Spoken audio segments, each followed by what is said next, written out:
Shalom, salam damai sejahtera buat kita semua. Senang berjumpa kembali dengan Bapak Ibu Saudara kekasih di dalam Tuhan, dalam program Mimbar Gemar GEJA Peniel Surabaya dan juga GEJA Anugerah Cabang Kemendung.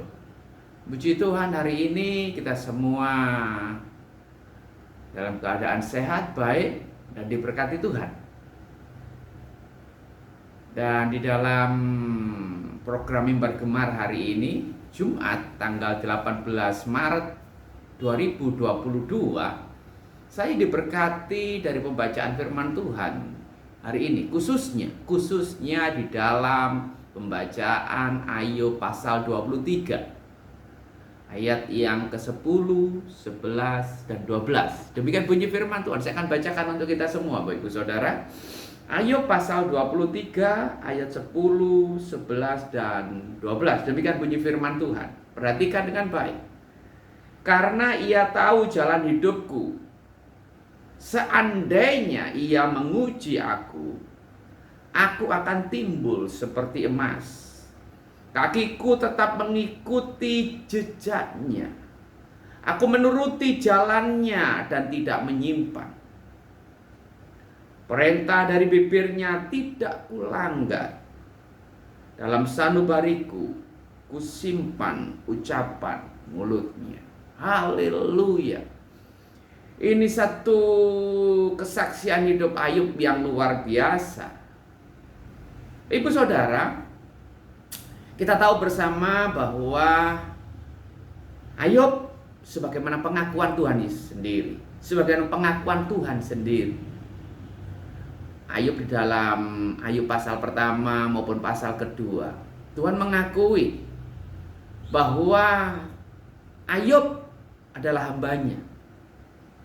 Dan tidak ada orang yang di bumi yang hidup saleh, hidup jujur, hidup takut akan Tuhan dan menjauhi kejahatan seperti yang dilakukan Ayub hambanya.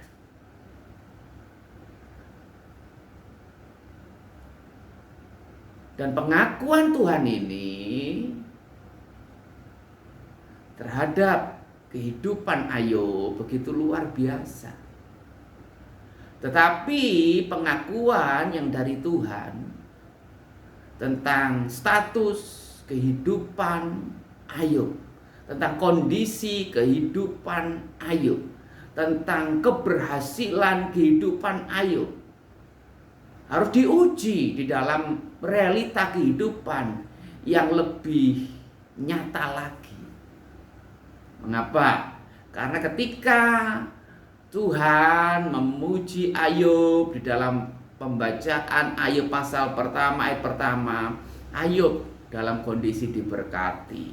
Ayub dalam kondisi yang baik-baik. Ayub dalam kondisi yang keluarganya diberkati, istrinya diberkati, anak-anaknya diberkati, semuanya baik, semuanya aman, semuanya nyaman.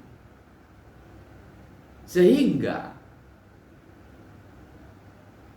dalam kondisi yang baik seperti itu, dalam kondisi yang diberkati, dalam kondisi yang dilindungi oleh Tuhan, masih ada tanda tanya.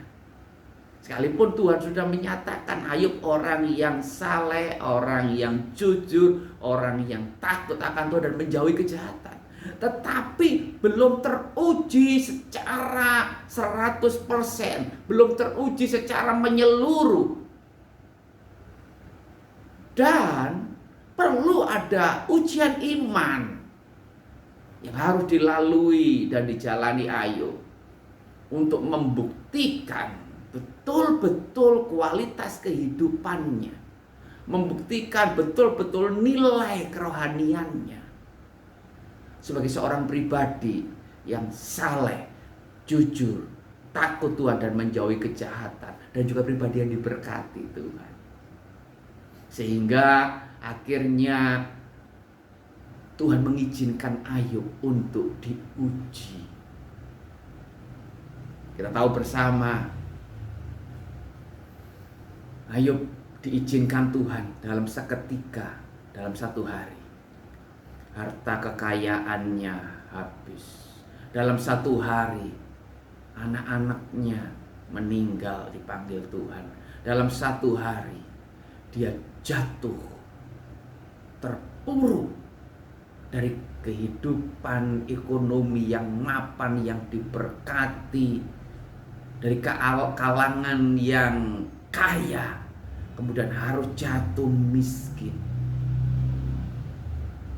dalam kesedihan yang luar biasa. Bapak Ibu Saudara, perjalanan kehidupan Ayub tidak mudah saat ini. Saat di mana Tuhan mengizinkan Ayub mengalami ujian iman. Kalau kita lihat dalam ayat pasal pertama, ayat yang ke-10 dan seterusnya, catat di sana begitu luar biasa. Sekalipun Ayub harus melalui ujian iman,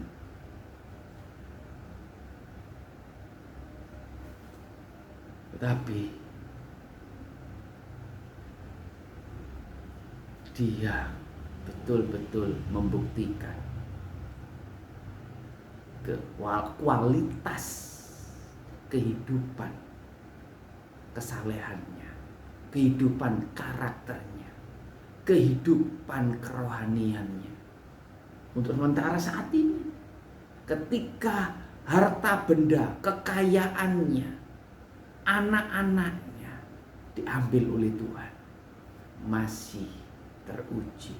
Ayub masih bertahan, dan Ayub masih bisa membuktikan kualitas hidupnya.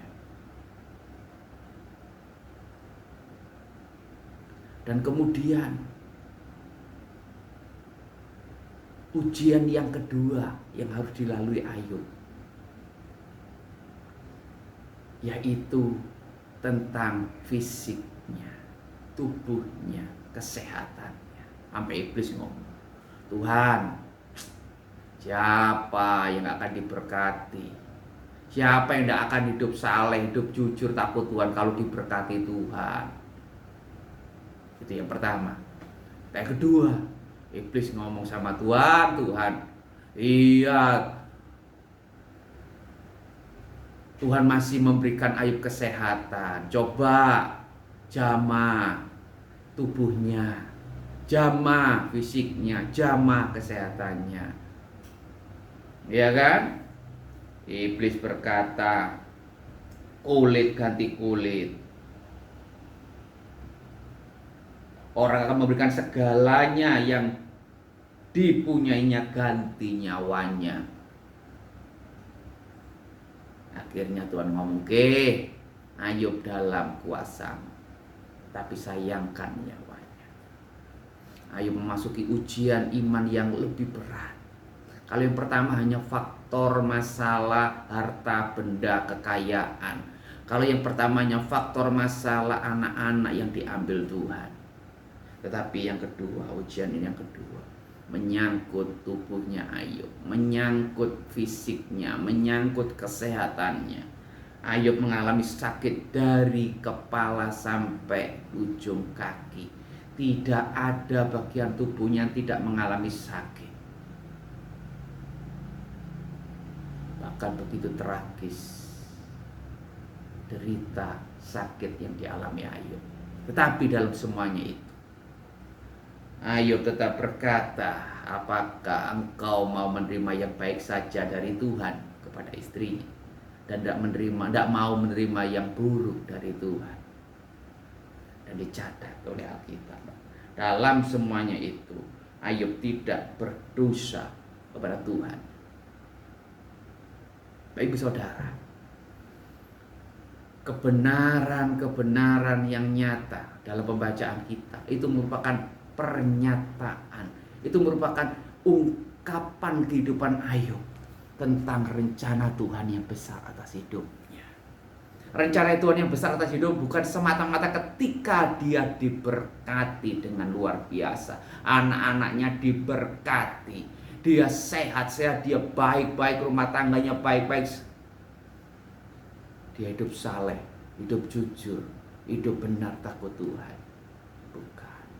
Tetapi sekalipun ketika dia diizinkan Tuhan mengalami penderitaan, pergumulan yang tragis, harta kekayaannya hilang, anak-anaknya dipanggil Tuhan, istrinya meninggalkan dia, seluruh tubuhnya dipenuhi borok. Tetapi dalam semuanya itu kita melihat kualitas kehidupan kerohanian Ayub, kualitas kehidupan karakter Ayub, kualitas kehidupan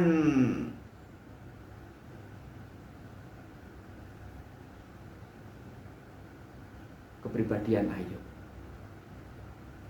kesalehan Ayub, kejujuran Ayub. Dia pribadi yang betul-betul orang benar, takut akan Tuhan. Sehingga dia berkata, kalau Tuhan, seandainya Tuhan menguji aku akan muncul seperti emas. Dia tidak bersungut-sungut. Karena apa? Karena dia tahu. Sebagai ungkapannya di dalam ayat 10, karena ia tahu. Ini pengakuan Ayub. Karena ia tahu, karena Allah tahu jalan hidupku. Seandainya Allah menguji aku, seandainya Allah mengizinkan aku melalui ujian iman, aku akan tetap muncul seperti emas. Ini ikrar, ini pernyataan, ini proklamir iman dari Ayub. Ibu saudara, jadi tidak salah kalau Tuhan berkata Ayub orang yang saleh, orang yang jujur, orang yang takut Tuhan, yang menjauhi kejahatan, yang hidup betul-betul dekat dengan Tuhan. Karena ia sungguh-sungguh telah membuktikan kehidupannya, kualitas rohaninya, kesetiaannya, ketekunannya, karakternya.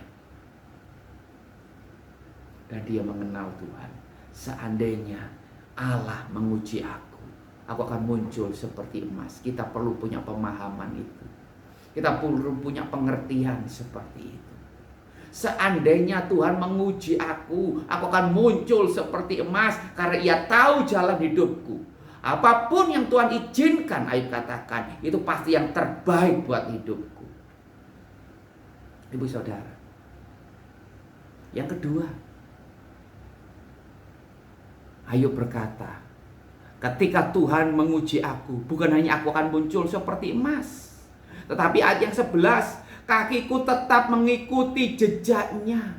Aku tetap menuruti jalannya dan tidak menyimpang. Artinya apa? Sekalipun Ayub dalam ujian iman, dia tetap hidup benar, dia tetap hidup takut Tuhan, dia tetap hidup taat menuruti firman-firman Tuhan. Dia tidak melanggar perintah, ketetapan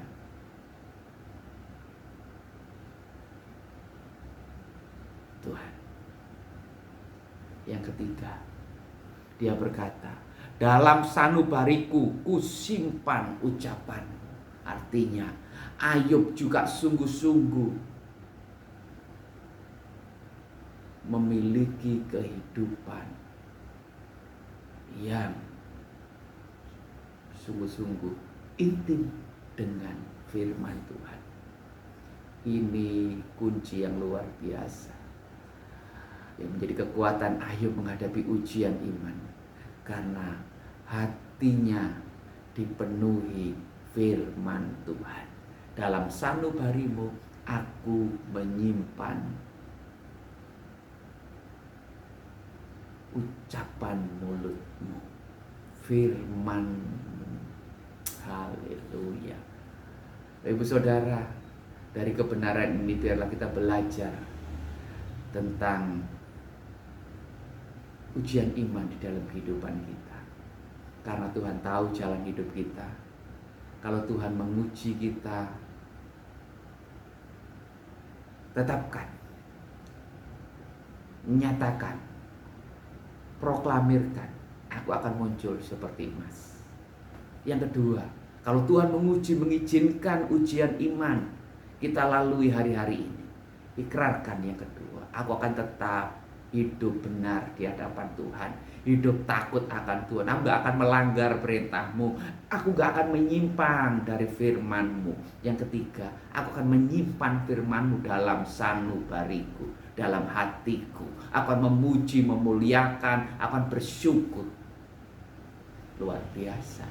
Jadi tidak pernah salah kalau Allah memuji Ayub sebagai hambanya yang luar biasa. Karena dia betul-betul teruji sebagai pribadi yang saleh, yang jujur, yang takut akan Tuhan, dan menjauhi kejahatan. Kalau Ayub saja yang sudah sebagai pribadi yang saleh, jujur, takut Tuhan, masih terus diuji oleh Tuhan. Apalagi Bapak Ibu Saudara dan saya. Jadi kalau hari-hari ini kita mengalami persoalan, pergumulan, bahkan penderitaan dalam hidup kita, masalah ekonomi, masalah keuangan, dalam masalah usaha bisnis kita hari-hari ini sulit, bahkan mungkin bisnis usaha pekerjaan kita terhambat, omsetnya turun, bahkan ada yang tutup usahanya, gulung tikar, mengalami kerugian. Tidak boleh putus asa, tidak boleh menyerah. Ya, harus tetap kuat di dalam Tuhan. Kalau mungkin hari-hari kita mengalami sakit, Tuhan izinkan, kita tidak boleh menyerah. Kita harus sungguh-sungguh menjadi pribadi seperti Ayub yang teruji kehidupan rohaninya, yang teruji kehidupan kesalehannya. Jujur, takut Tuhan, menjauhi kejahatan, dan hidupnya betul-betul mempermuliakan Tuhan, dan dia terus bertumbuh di dalam pengenalan akan Allah. Sehingga di dalam Ayub pasal yang terakhir 42 ayat 5. Hanya dari kata orang saja dulu aku mendengar tentang Engkau, tetapi sekarang mataku sendiri memandang Engkau. Betapa luar biasanya Ayub semakin bertumbuh dalam pengenalan akan benar, pengenalan yang benar akan Tuhan, dan dia semakin menjadi pribadi yang intim, yang dekat dengan Tuhan, dan menjadi pribadi yang sungguh-sungguh diperkenan Tuhan, karena dia telah teruji dalam imannya, dalam kesalehannya, dalam kejujurannya, dalam ketaatannya, dalam kesetiaannya kepada Tuhan. Bukan hanya ketika diberkati, tapi ketika diizinkan Tuhan melalui penderitaan, pergumulan yang sangat menyakitkan. Nol, tidak ada apa-apa, habis semuanya.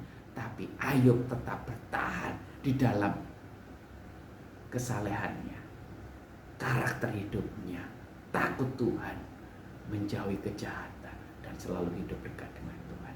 Biarlah kebenaran pagi hari ini boleh memberkati kita semua. Never give up. Semakin hidup dekat dengan Tuhan, pribadi-pribadi yang hidup dekat dengan Tuhan, intim dengan Tuhan, pasti akan tetap bertahan menghadapi apapun ujian iman, dan tetap keluar sebagai emas yang murni. Tuhan Yesus memberkati. Kita bersatu dalam doa. Terima kasih Tuhan buat kebenaran firman-Mu pagi hari ini yang telah sama-sama kami dengar. Biar kebenaran ini boleh menguatkan kehidupan kami. Hari-hari yang sulit, hari-hari yang tidak mudah saat ini, tapi kami boleh tetap kuat, bahkan keluar sebagai pemenang dalam ujian iman ini. Dan lebih daripada itu, kami terbukti sebagai pribadi-pribadi yang sungguh-sungguh tetap hidup saleh, tetap jujur, hidup takut akan Tuhan, dan menjauhi kejahatan. Dan kami semakin hidup dekat dengan Tuhan seperti Ayub. hamba-Mu. Sehingga sungguh-sungguh Tuhan, kami seperti emas yang murni, yang diperkenan Tuhan, yang diapresiasi Tuhan, dan mempermuliakan Tuhan melalui kehidupan kami. Kuasa Roh Kudus menguatkan kami, kuasa Roh Kudus menolong kami mengerti dan memahami apa yang Allah izinkan hari-hari terjadi dalam kehidupan kami. Ini semua adalah ujian iman yang harus kami jalani, lalui untuk kami membuktikan kualitas hidup kami sebagai anak-anak Tuhan yang saleh, yang takut Tuhan, yang jujur, yang hidup senantiasa sesuai kebenaran firman dan menyimpan firman dalam setiap sanubari kami. Dalam nama Tuhan Yesus, berkati aktivitas hari ini, dalam segala pekerjaan, bisnis usaha kami, keluarga kami, rumah tangga kami, istri anak-anak kami, diberkati Tuhan dalam nama Tuhan Yesus. Amin. Selamat pagi, selamat beraktivitas. Tuhan beserta kita. Immanuel. Diberkatilah Bapak Ibu Saudara. Tetap semangat. Never give up. Mantap. Semangat terus berkembang. Amin.